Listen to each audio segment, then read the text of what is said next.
Hello, everybody, and welcome back to another episode of The Push with Nick and KP. I'm KP, Nick is here and attendance with me once more because today we're going to be going through our Monday Night Raw recap from last night's edition of Raw.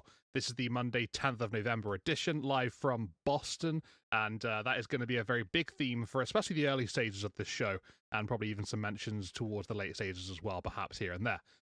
So let's get into this pretty crazy jam-packed edition of Monday Night Raw. Let's break down everything that happened, talk about everything that took place across the course of the night, and just see exactly what went down.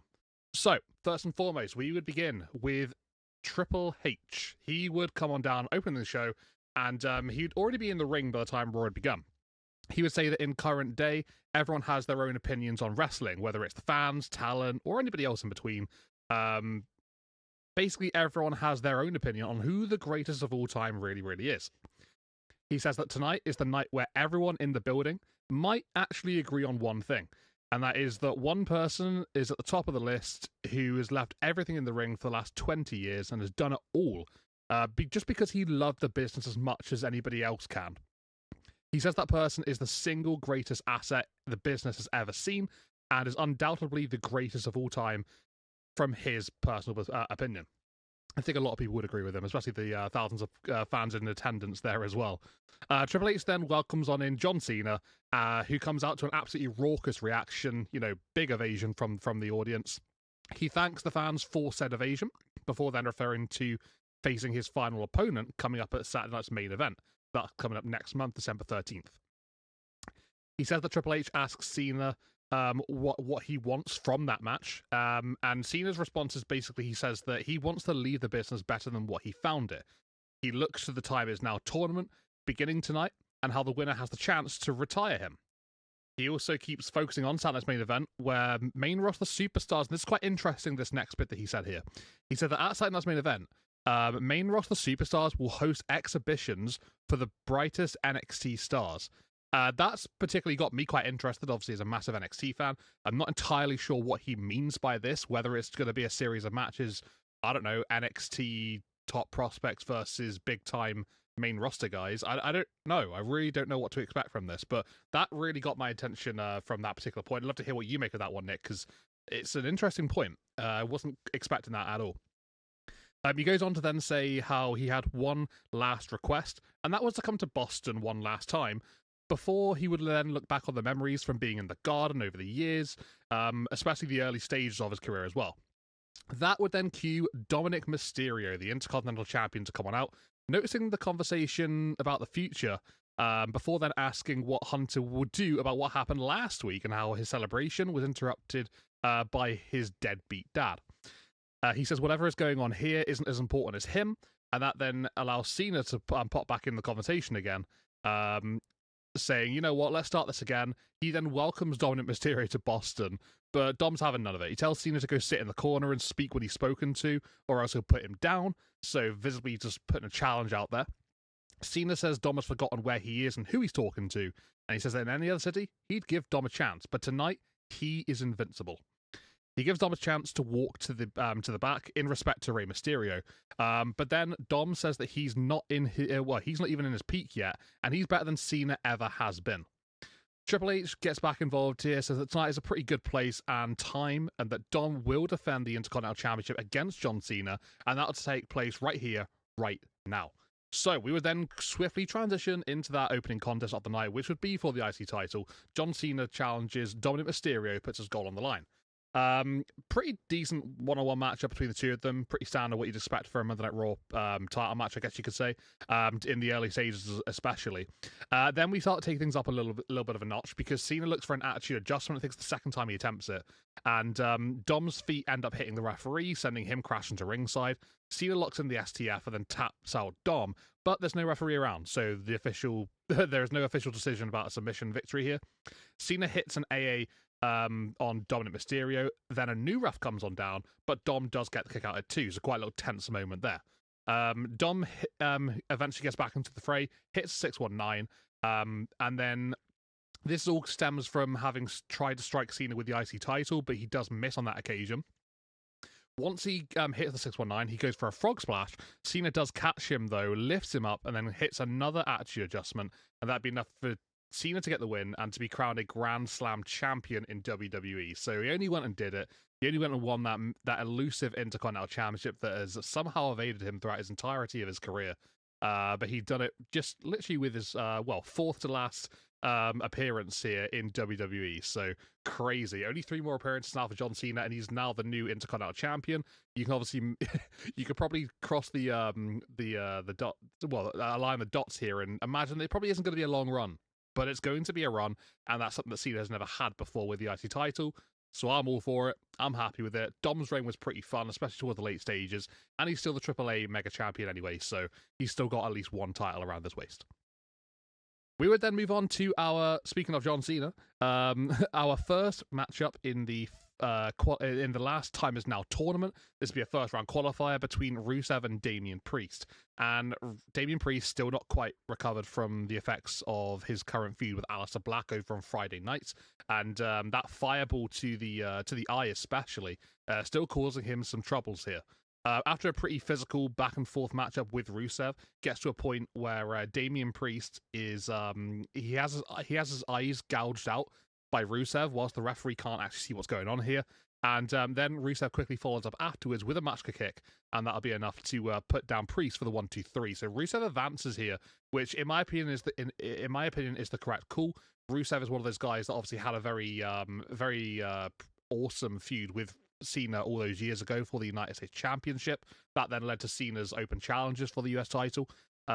So looking back on that, I think it's safe to say that Rusev does have a bit more leverage and conversation in this type of situation with Cena. So I'm glad to see him move on. Obviously, you could argue Priest could have done something to start up here, but I think Rusev winning is the right call. Following up from that, we would then get the world champion coming on down to the ring, CM Punk, with the world title around his waist. He would get into the ring saying how annoyed he is right now and that he's looking for a fight. He looks back on next week. He looks back on last week when he was sucker punched by brass knuckles from Logan Paul. He says he'll fight Logan and that he'll give his broccoli-headed millennial neck a boot. I just, for some reason, really liked that sentence. Had to write it down. Logan arrives saying that he's the smartest person in the building. He then compares getting punched in the face by Floyd Mayweather to being tsunami by Bronson Reed, and how he saw that he couldn't cross them any longer. He had no choice. He says that his eyes have been opened up to a whole new vision, and then we see Paul Heyman coming out, then Bronson Reed, then Bron Breakker. They all arrive on the stage, and they walk down towards the ring together. Heyman takes the mic. He says that Punk is the single most unlikable person he's ever known. He says that Punk betrays his friends and how he's a miserable, rotten bastard. Punk then fights back, saying that he'll fight all of them before challenging them to come into the ring right there and then. As they surround the ring division, Jey Uso comes to Punk's aid before we then get Cody Rhodes come on down, and a fight breaks out leading to Punk, Rhodes, and Jey standing tall at the end of the segment. So, quite a heavy opening 4 segments here, I guess you could say. Nick, what did you make of it all? John Cena's reaction from the Boston crowd, unbelievably great. That heat from Dominic Mysterio was top notch as well. Cena winning the title as well, just putting a statement there with that Grand Slam victory. It's a great sight to see for me, especially. One of my all-time favorites, my GOAT. And yeah, to see him finally get that elusive title is a great feeling. What did you make of that one? Rusev advancing over Priest. I'm sure you're happy with that decision, based on your relationship with both men. And then the bit of a melee there from Punk, Jey, Cody, and the Vision. What did you make of our first half? Yeah, what an action-packed Raw is. Definitely Raw has been hitting its stride lately, and this one obviously no exception. Was always going to be a special episode with John Cena in his last hometown Raw, so to speak. The opening segment I thought was great. Triple H hamming it up for John Cena, and John Cena hams it up for everyone these days. Um, this time, being no exception. Getting that Intercontinental title match and winning it. I wish I wouldn't have seen it announced before it was announced. It would have been that much cooler, but that is the downside of social media these days. Yeah, the match was great. I loved the double chair spot where both of the men fall on their back, and John gives that huge wink over to him. I thought that was great. I know it's been done before, but doesn't stop it from being entertaining. And yeah, like I said, like you said, the crowd here is just incredible. If we had a crowd like this every time in the States, people wouldn't complain about the U.S. crowd so much. But yeah, this was a ton of fun. I think the right decision. I think Dom's reigns, it's been good, but I think I've alluded to before. I think it could have been over for a bit now. So with that, yeah, like you said, not a long reign here for John, but important that he gets that reign to officially make him a Grand Slam champion. Pretty criminal that it hadn't been done to now, anyways. So yeah, now my head is ticking. Who will he lose it to? I think that's one of the most fun parts of a title reign, though. So with three appearances left, very much looking forward to what they have planned for that. And then Rusev and Damian Priest, and the last time is now tournament. Yeah, I love the way you phrased that. My relationship with these two men, yeah, definitely a preferred outcome here. If you listen to the push at all, you know that I love Rusev and not the biggest fan of Damian. So, as you pointed out, yeah, I like the result of here. I do like. I know at one point, KP, you mentioned maybe the Machka kick finishing a match maybe wasn't normal, and I would agree. But it does appear that they are kind of hyping up that move. At least once again, I think this is the third time since he's been back the Machka kick has finished a match. So maybe just hyping up that kind of similar to what we see with the Blue Thunder Bomb, just making a move, more powerful than it had been previously. So I'm all for it. I think it's more practical, obviously, as another finisher he can use than a submission hold, obviously. So I'm all for that, and I like that result. Obviously, the history between Cena and Rusev is definitely there. So I doubt he'll go to the end, but regardless, it makes sense for him to advance this time. And then the promo CM Punk calling out the Vision and in particular, more in particular, Logan Paul. Yeah, I think I wasn't sure if that was going to be a permanent thing or if this is just a War Games thing. I kind of wanted it to be Raw only, but it is what it is, I guess. Cody Rhodes obviously being there and coming down. Saw him early in the show to congratulate Cena as well. Yeah, and later we get William Regal gets called out by Punk to yell War Games. Never gets old. It's always gives you goosebumps. But yeah, I like the idea of the Vision. Hopefully they'll go over. I like the idea of them being in that War Games match. Obviously, we have a few more guys to call in to finish that kind of match that we'll get at Survivor Series. But yeah, for what this was, I think it's great. I was getting kind of concerned that we only have 3 weeks worth of build. So I'm glad we finally got the men's side here, and yeah, should be a fun contest. I have no idea who the other participants will be, but that in there lies the fun. Yeah, that's certainly up for speculation at the moment with those final numbers for that War Games match. And yeah, I think you made a good point. Would have been nice to have had, superstars from just the one brand, competing with each other. I don't know, maybe if Seth Rollins' injury has really sort of like spiraled things out so massively here, maybe they've had to really sort of like adjust their plans accordingly to, sort of like fit something different. I don't know. Maybe that's the case. Maybe it's not. I guess we will never know. But yeah, just generally speaking, it's seeming like it's going to be a pretty stacked War Games from what we can see at the moment. Obviously, we've got 3 versus 3 right now, so yeah, still 4 men to go. We'll have to wait and see what the build looks like going forward and who is going to be included in this little matchup as well with the rest of them. Let's go over to our second half of Monday Night Raw right here, right now. And we would then start off with Stephanie Vicaire putting her Women's World Championship on the line up against one member of Judgment Day's Raquel Rodriguez. And this would be a pretty fun matchup, to be fair. I quite enjoyed it between the two ladies. Thought they meshed together relatively well. It wasn't like a all-time matchup or anything, but just generally speaking, I thought it was okay. And yeah, it gets to a point where, Stephanie sort of takes control. She managed to hit her corkscrew moonsault, and that'll be enough to get the victory here over Raquel Rodriguez. And this would come after sort of Roxy tried playing interference earlier on. Nikki Bella would cancel that out, and that would obviously just leave the two of them to sort of like go about business themselves. So after a win for Stephanie Vicaire, we get post-match shenanigans with Roxanne Perez attacking Steph straight afterwards. And as she's doing that, Nikki Bella comes in to Vicaire's aid. They clear the ring, and as Roxy and Raquel are sort of like, just heading back up the ramp quite staggerly, We then see Nikki Bella smash Stephanie's face with the title, and Nikki Bella poses with this championship before then leaving the ring and leaving Steph there in a heap. So, yeah, I guess Nikki Bella, who has been on a pretty poor run as such recently, since coming back, I suppose you could say, she hasn't won a match.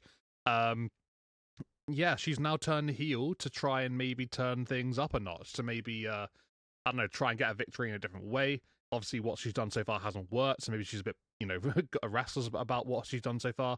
So I guess maybe a heel turn for her here could be a good idea. I'm looking forward to seeing what happens with it. I guess we go from there, but I think the face thing wasn't really working so much. But she did get a pretty decent reaction when she turned heels. That was quite interesting. So maybe the fans were up for this and were quite into it as well. I'm not too sure, but either way, regardless, I'm kind of all for it. Let's see how this one plays out, and yeah, see if her luck changes going forward. We would then get the second matchup in our John Cena's Last Time Is Now tournament. This would feature Sheamus and Shinsuke Nakamura. And we would see Sheamus pick up the victory here. It was a pretty great matchup between both men.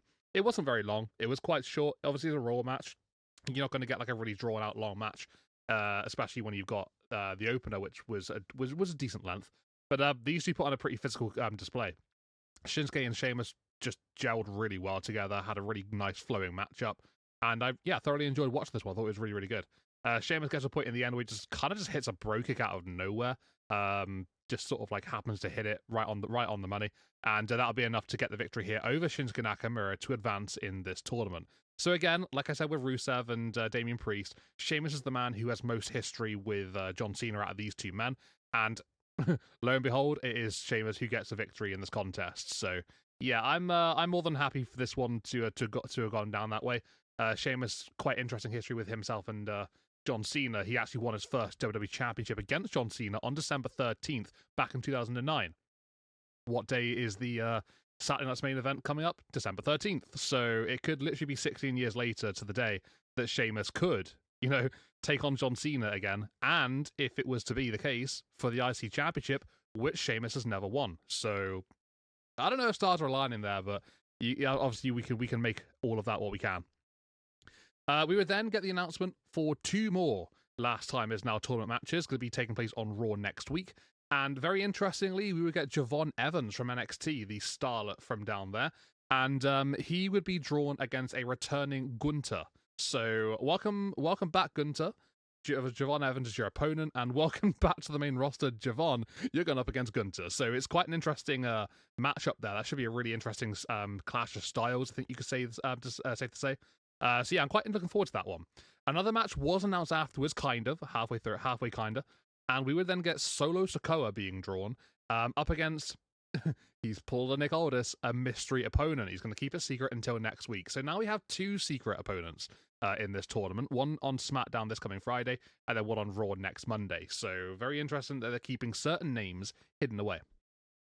Then we go on to our main event, our third title match of the night. This will be for the women's tag team titles. We get the Kabuki Warriors challenging Alexa Bliss and Charlotte Flair for their gold. After a pretty back and forth matchup, it's going relatively well, to be fair. I thought this was a decent enough main event. Thought it had some high stakes on it. Alexa and Charlotte looked pretty good, as did Asuka and Kairi. Probably one of their best matches recently, this duo. We would then get Alexa and Charlotte taking control, but we then get Nia Jax and Lash Legend play interference. Charlotte has a figure eight locked in on Asuka, but Alexa gets dealt with before then the Kabuki Warriors hit the assisted insane elbow to get the victory and to win the tag team titles. We get brand new women's tag team champions crown here, obviously mainly because of the interference between Nia Jax, Lash Legend, and Charlotte Flair when she was going for that figure eight and it was sort of pulled apart by Nia. And it led to Kabuki Warriors getting the victory in the tag team gold. So heels helping out another heel team to have the faces lose the titles. Quite interesting, that one. It doesn't end there either, because post match we do get a little bit of stuff going on afterwards. Kabuki Warriors and Last Legend and Nia, they look to further attack Charlotte and Alexa. That then brings down Io Sky, who comes down to help on out. Io eventually gets overrun, but then we see Rhea Ripley come on down, and she helps turn things around, resulting in Io, Alexa, Charlotte, and herself, Rhea Ripley, standing tall to end the show. Ripley even announces War Games to end the show completely. So yeah, Nick, we got a lot of things to talk about here. Steph and Raquel's championship match with Nikki Bella's heel turn. What to make of that one? Sheamus and Shinsuke Nakamura with the last time is now tournament progression here. Sheamus advancing, and then obviously there's two more matches announced for next week. And then we got new tag team champions crowd at the end of the show with a War Games announcement. Whole lot going on here, and Survivor Series looking a whole lot clearer now. Yeah, the second half, focusing more on the women, but just as action packed as the first.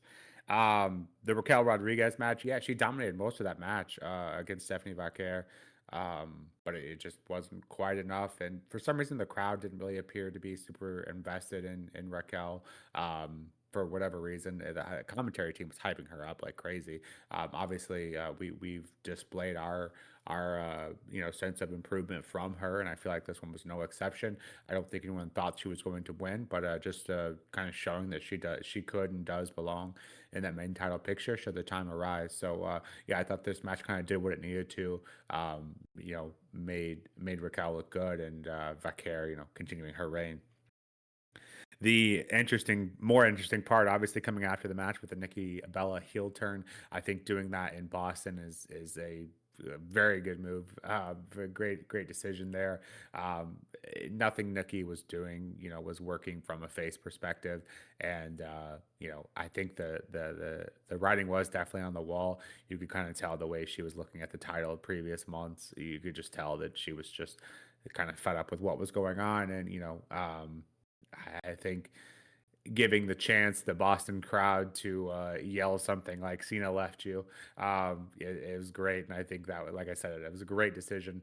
And a lot of people don't like Nikki Bella to begin with, just as her being back and as her abilities in the ring. So I think turning her heel is just a great way to kind of allow the people to project that. And so I thought this was just a great move. I'm not sure if it's going to help her in the grand scheme of things in terms of in ring and all of that, and where she's able to win. But in terms of a character and her being heel, I think that's a great call. So I'm looking forward to seeing how they maneuver that one. The Shinsuke versus Sheamus match, again, as you alluded to, right call. Obviously, I love Shinsuke to win, but Sheamus has much more reason to win, being, the history you alluded to as well, and just the fact that he also has never won that IC title, which is crazy in itself. And yeah, the days lining up like that was pretty cool. I wasn't aware of that either until hearing that through the broadcast, but kind of crazy, I don't think it was meant to be that way, but Sheamus and Rusev definitely holding a firm belief that they belong there, and history kind of writes itself. So yeah, looking forward to seeing how they which matchups come next. If it will be Sheamus and Rusev, if they're on the same part of the bracket, or they just kind of jumble them up. But yeah, clearly lots more to talk about with the next announced matches with Javon Evans and Gunther. Please give them 20 minutes so we can see them tear down the entire arena, because they can and probably will. Yeah, it's a rough. It's kind of rough on both ends. Gunther having to come back to take down Javon Evans, who is absolutely incredible in the ring, but Gunther Javon to have to come to the main roster and take on Gunther is also a pretty bad scenario for him. So yeah, that should be a ton of fun. And Solo Sikoa going up against whatever secret opponent. Yeah, I guess we're in for some surprises this Friday, next Monday. So I guess there's that. And then we'll get two more matches, four more guys on Friday, and just like that, all of the opponents are announced, and then a little over a month, we'll have the finale of that. So yeah, looking forward to that. Obviously, in the meantime, working on Survivor Series. So tons of surprises and people to be announced going forward. And with that, I think that's a great segue into our main event, which is the tag team championships being up for grabs.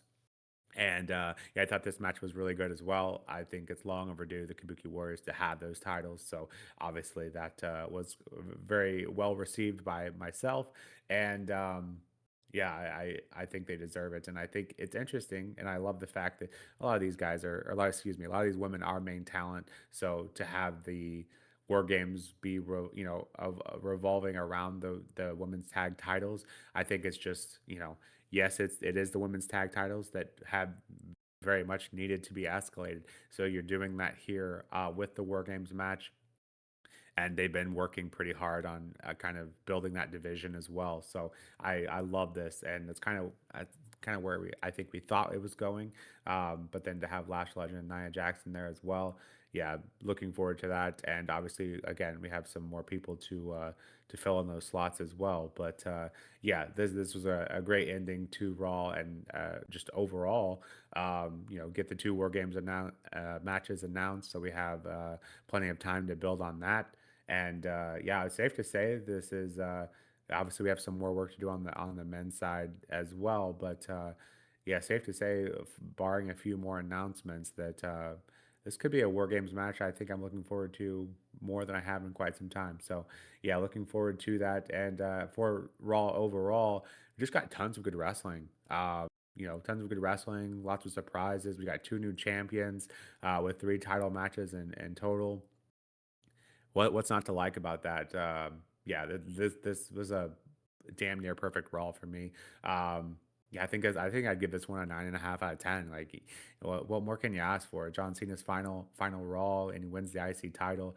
Kabuki Warriors get those women's tag team titles. So absolutely no complaints from me. I think everyone that should have won, and all the matches were good. Yeah, it was an absolutely tremendous show, just from top to bottom. Just felt like a really big night in WWE. To be fair, Cena's last appearance in Boston was a memorable one. I think that's fair to say.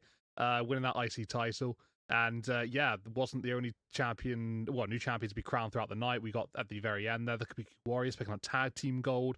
The last time is now tournament continuing on here. Well, starting off, I guess you could say, with his first round matches, going to the winners of Sheamus and Rusev. And yeah, we even got a heel turn in Nikki Bella, and surprise appearance there from Nia and Lash at the end. Two War Games matches announced. There's a whole lot really to break down here and discuss. It's a pretty big one. So yeah, just generally speaking, I had a lot of fun watching this episode of Raw, jam packed from start to finish. I would agree with you. I think it was extremely solid, probably around the 9.5 area. I'm going to go with the 9.5 as well. I think it's fair to say that this was just a really tremendous, from top to bottom, solid show. And yeah, there wasn't particularly a bad segment in the show, to be honest with you. Nothing that you think, well, that's a bit of a write off. Never going to talk about that again. I think you can you can take something from each and every single segment here, which is just brilliant to have. So yeah, thoroughly enjoyed it. Sets things up, towards the Virus series a little bit more. And yeah, we got a bit more of a clear idea now as to what's going to be happening going forward. So that's always great to see. But for now, guys, that has been our review of Monday Night Raw from the push here with Nick and KP. If you guys enjoyed what we put out here today, please consider hitting a like on this video, subscribing to our channel, and to keeping up with future releases coming out at some point very, very soon. Also, please let us know what you think about everything regarding this episode of Raw, or just whatever you want to talk about in the comments here. We'd love to hear what your thoughts are, whether good, bad, and different. We're up for anything. So yeah, for now, this has been the push from Nick and KP. We'll see you on the next one. Take it easy for now, and goodbye.